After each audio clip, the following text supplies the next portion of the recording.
Now the first step is to switch on the printer, and then we go to the display screen. Now once we are on the display screen, then we go to the setting. So that's the setting button, so press on that, and now we look for the network option, press OK, and in network option now we have to go and look for network reset, and now we press OK again.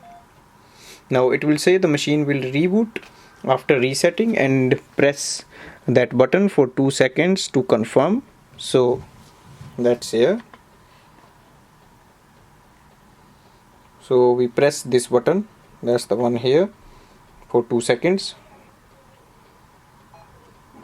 Now we can see it has started to reset. Now it's resetting, so just wait for the printer. Now it's reset, the screen has arrived again. Thanks for watching.